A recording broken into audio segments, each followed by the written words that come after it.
उपवासाचे उन्हाळी वाळवणीमध्ये बरेचसे पदार्थ बनवले जातात. पण तेच पापड आणि कुरडया बनवून आणि खाऊन जर तुम्हाला कंटाळा आला असेल, तर आज आपण फक्त आणि फक्त बटाट्यापासून उपवासाचे पापड बनवणार आहोत. यामध्ये साबुदाणा, वरईचे तांदूळ वापरण्याची अजिबात गरज नाही. बटाट्याच्या किसापासून बनवलेले हे वेगळ्या पद्धतीचे पापड बनवायला अगदी सोपे आहे आणि खायला अतिशय चविष्ट. असा हा पांढरा शुभ्र किस आणि त्यापासून बनवलेले पापड यावर्षी उन्हाळी वळवणीमध्ये जरूर ट्राय करा. आजची ही रेसिपी बनवायला अगदी सोपी आहे आणि खायला तितकीच चविष्ट. एकदा बनवा आणि वर्षभर खा असे हे बटाट्याच्या किसाचे पापड. मग चला बनवूया आजची ही रेसिपी. पण त्याआधी तुम्ही जर चॅनलवर नवीन असाल तर चॅनलला सबस्क्राईब, लाईक आणि शेअर मात्र जरूर करा. बटाट्याचे पापड बनवण्यासाठी 2 किलो बटाटे घेतले आहे. थोडेसे मोठ्या आकारातलेच बटाटे घ्यायचे. मध्यम किंवा लहान बटाटा वापरू नका, त्यामुळे कीस व्यवस्थित होत नाही. हातामध्ये मावेल इतका मोठा हा बटाटा आहे. 2 वेळा पाण्याने स्वच्छ धुवून घेतला आणि त्यानंतर याची साल काढून घ्यायची. शक्य असेल तर इंदोरी बटाटा वापरा, त्यामुळे ही बटाट्याचे वेफर्स आणि कीस अगदी पांढरा शुभ्र होतो. तळल्यानंतर जराही लाल होत नाही किंवा वर्षभर ठेवला तरी काळसर होत नाही. आता बटाट्याची साल काढून घेतल्यानंतर एका मोठ्या भांड्यामध्ये पाणी घ्यायचं.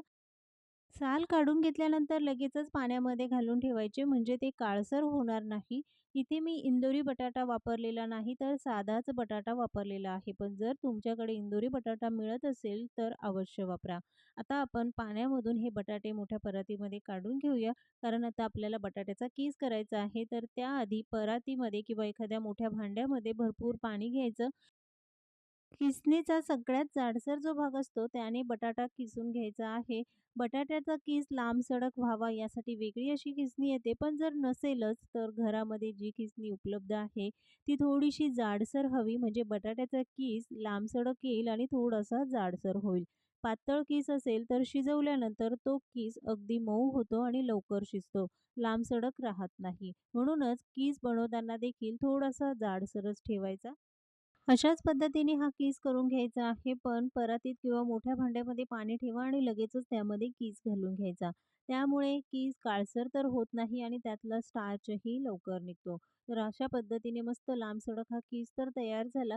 परत एका मोठ्या भांड्यामध्ये पाणी घेतलं आहे आणि त्यामध्ये कीस घालून स्वच्छ धुवून घ्यायचा. जवळपास 3 ते 4 वेळा ही प्रोसेस करायची आहे. जेवढं स्वच्छ धुता येईल तेवढा कीस असो किंवा वेफर स्वच्छ धुवून घ्यायचे. त्यातलं जेवढा स्टार्च निघेल तेवढेच वेफर्स असो किंवा कीस अगदी पांढरा शुभ्र होतो. जराही स्टार्च असेल तर वेफर्स हे सुकल्यानंतर काळसर होतात किंवा तळल्यानंतर अगदी लालसर दिसतात. त्यामुळेच मी हे स्वच्छ धुवून घेतलं.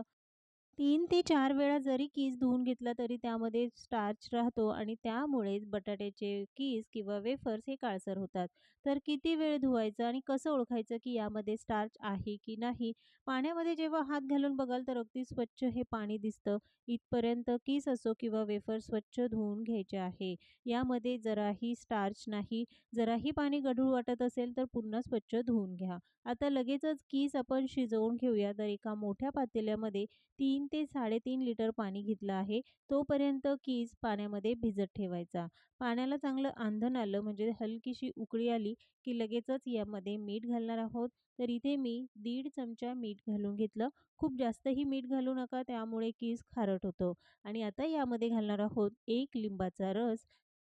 लिंबाच्या रसाऐवजी तुम्ही तुरटी किंवा लिंबूसत्व वापरलं तरीही चालेल. यामुळे बटाट्याचा कीस किंवा वेफर काळसर होत नाहीत. पाण्याला उकळी आली की त्यामध्ये बटाट्याचा कीस घालायचा, पण पातेल्यामध्ये मावेल एवढाच कीस घाला. तो व्यवस्थित शिजतही नाही आणि हलवताही येत नाही. म्हणूनच पातेल्यात मावेल एवढाच कीस घालायचा. आता हा कीस किती वेळ शिजवायचा? तर कमीत कमी 5 ते 6 मिनिटं मध्यम आचेवर शिजवून घ्यायचा. खूप जास्त वेळ देखील शिजवायचा नाही आणि सतत हलवत राहायचा, म्हणजे एकसारखा कीस शिजला जातो. आता तो शिजला आहे की नाही हे कसं ओळखणार? तर जेव्हा कीस तुम्ही हातामध्ये घ्याल आणि त्याला दाबून बघितलं तर कीस जो आहे किंवा वेफर्स आहे त्याचे तुकडे होत नाही. बटाट्याचा किस हाताने दाबून बघितला तर जरासुद्धा तुटलेला नाही इतपतच शिजवून घ्यायचा आणि लगेचच एखाद्या चाळणीमध्ये काढून घ्यायचं, म्हणजे त्यातलं जे काही एक्स्ट्राचं पाणी आहे ते निघून जातं. सगळा किस काढून चाळणीमध्ये घालून घेतला आणि त्याच पाण्यामध्ये आपल्याला राहिलेला किस शिजवून घ्यायचा आहे. तर लगेचच राहिलेला किस आपण पाण्यामध्ये घालून घेऊया.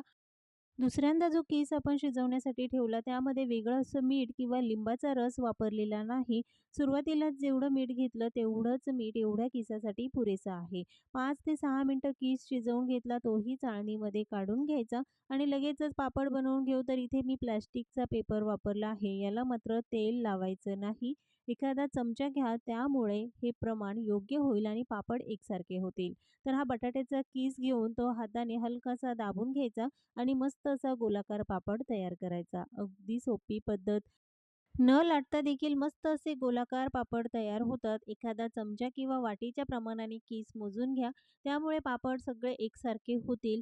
पण पापड बनवताना खूप जाडसर बनवायची नाही. मध्यम जाड पापड हवा. खूप पातळही नको किंवा खूप जाडसरही नको.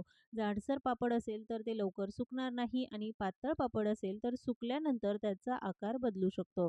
म्हणून थोडेसे मध्यम जाडसर पापड बनवले आहेत आणि पापड बनवायला अगदी सोपे आहेत. पापडाचं जे मिश्रण म्हणजे बटाट्याचा जो किस आहे तो थंड जरी झाला तरी व्यवस्थित पापड बनले जातात. त्यामुळे कोणतंही टेन्शन न घेता अगदी बिनधास्त उपवासासाठी बटाट्याचे हे पापड जरूर ट्राय करा. बनवायला खरंच खूप सोपे आहे आणि खायला अतिशय चविष्ट. कारण बटाट्याचा किस तुम्ही दरवर्षी बनवता, पण असे हे पापड जरूर ट्राय करा. एक दिवस पंख्याच्या हवेखाली सुकवा किंवा मग लगेचच उन्हामध्ये सुकवले तरीही चालेल. वरच्या बाजूने पापड पूर्ण सुकला, की मगच दुसऱ्या बाजूने काढून सुकवून घ्यायचा आहे.